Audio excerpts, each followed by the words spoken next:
We've all seen Hollywood cop films that use a variety of well-worn conventions, plot devices, and character types to make American law enforcers seem heroic, interesting, exciting, and even fun.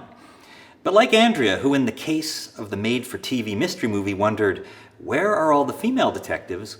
I wondered, where are all the Canadian cops?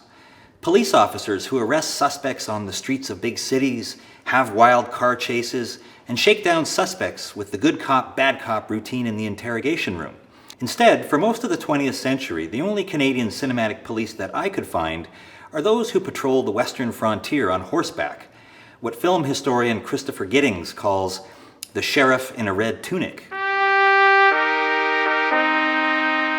Other than Hollywood's version of the Mountie, where are all the Canadian cops on film? What do they look like? What kinds of police work do they do? And what could these films tell us about Canadian culture and society? We set out to answer these questions in the case of the Canuck cop film.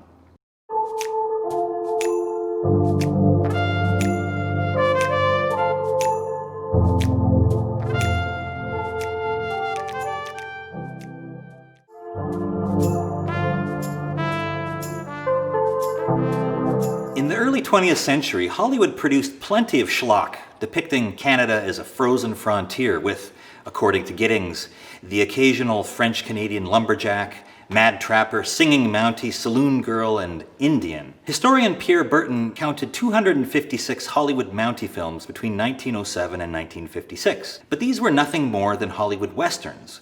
In fact, some call these early Mountie films Northwesterns, or just Northerns. Depicting Mounties as affable singing cowboys, these films contributed to cultural myths about Canada's history. The Northwest Mounted Police were a colonial police force established in 1873 to facilitate European settlement of the West, which meant the erasure or containment of Indigenous peoples. Hollywood films worked in tandem with turn-of-the-century literary depictions of the Mounties as a mythic figure symbolizing white male Canadian authority emanating from Ottawa, whose politeness and humility belies the colonial mission of the force. While the Hollywood Mountie film virtually disappeared after 1956, these myths endure in popular culture and the Canadian imaginary. Two early Canadian Mountie films attempted to buck the Hollywood stereotype. The 1934 film Undercover Men depicted a version of the RCMP outside the western frontier. Filmed in Ontario and set in the fictional town of Highland, the story follows former bank teller Bob Hunter, who was fired after failing to intervene in a robbery. Disgraced, he enlists with the RCMP in an effort to redeem himself. The Mounties are not shown as gunslingers on the frontier, but as a disciplined modern police force. During training, the recruits are told, "The firearms you carry are the least important part of your equipment. Your greatest weapon is the character and integrity of each one of you." Hunter goes undercover to infiltrate the bank robbers and bring them to justice. The film departs from the usual narrative of Western justice on the frontier by depicting the RCMP as modern crime fighters who use their brains rather than brawn to catch the bad guy. The 1947 film RCMP File 1365, The Connors Case, dramatized real events in the investigation of the murder of Saskatchewan salesman Walter Connors. The murderer cannot escape the long arm of the Mounties, and despite fleeing from Winnipeg to Montreal and then Halifax, the man is apprehended after a shootout. Film scholar Zoe Druick describes the film as a unique amalgam of recruitment film, documentary, film noir, and police procedural. Significantly, the movie was meant as a corrective to the Hollywood Mountie. According to Druick, it situated the investigation of crime squarely in the realm of the modern bureaucratic police institution, and presented the investigation of grisly crimes as a banal part of police routine.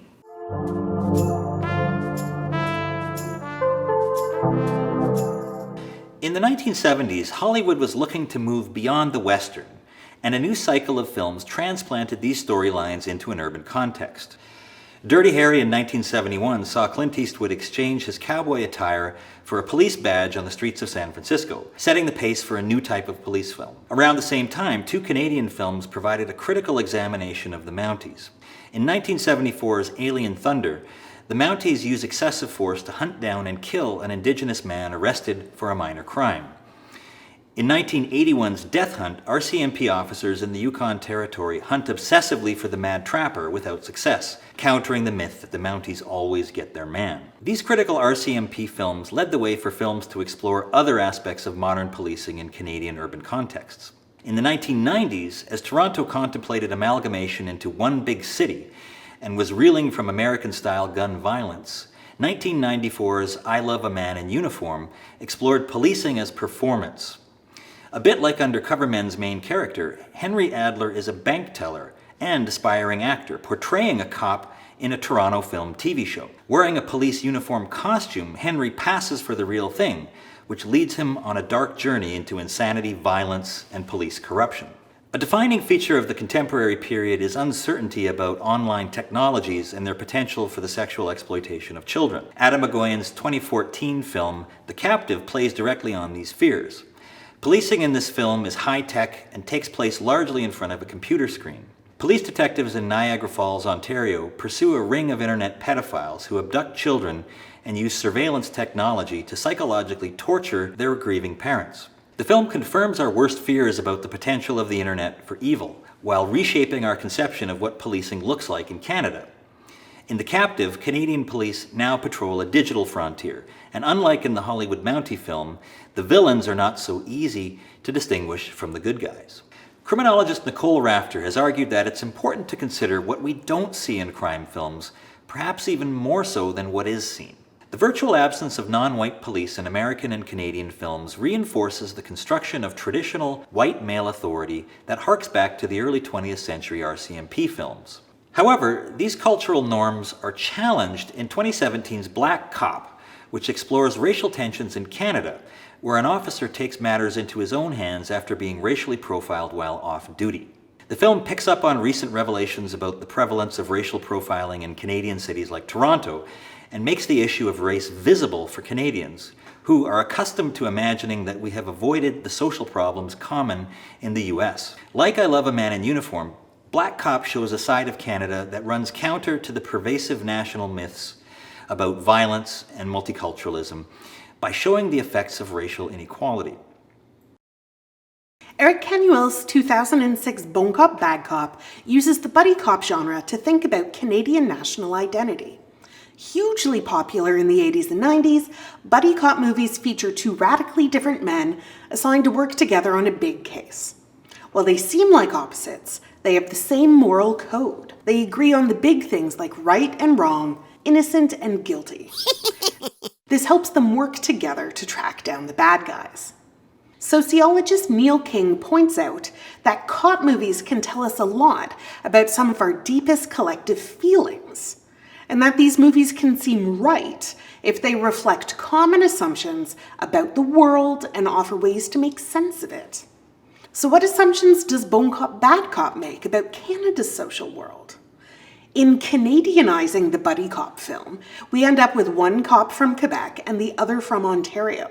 This is a common way of thinking about Canadian history and identity, as two solitudes that have always been at odds with each other. It's also an imperfect history. It oversimplifies complex political tensions, and it leaves many of Canada's other regions and populations out in the cold. The two solitudes trope shapes the protagonist's personalities. Martin Ward is an uptight rule follower because he's from Ontario. David Bouchard is hot-headed and freewheeling because he's a Quebecer. But in true buddy cop style, they learn that they're stronger when they work together. This is because deep down, they believe the same things about crime and justice. They may be from different provinces, but they're both Canadian. Bon Cop, Bad Cop uses these familiar ideas about Canadian identity to help tell its story. As Neil King reminds us, that so many of us find sense in cop movies suggests that we can relate to some of these views and fantasies. This could be part of why it was a big hit across the country, becoming one of Canada's highest grossing movies of all time. The representation of the Mountie as a stalwart figure of Western expansion and colonization has given way to critical and diverse images of Canadian policing. Canadian cinematic police today are confronted with a range of social issues stemming from racism, multiculturalism, violence, and the changing nature of technology. Canadian police films are increasingly responding to anxieties about the Americanization of society and the loss of the imagined difference between the two nations. Canadian police films have always been resources for thinking about right and wrong, good and bad. The changing nature of the Canadian cop film demonstrates that our ideas of right and wrong, as well as what it means to be Canadian, are changing too.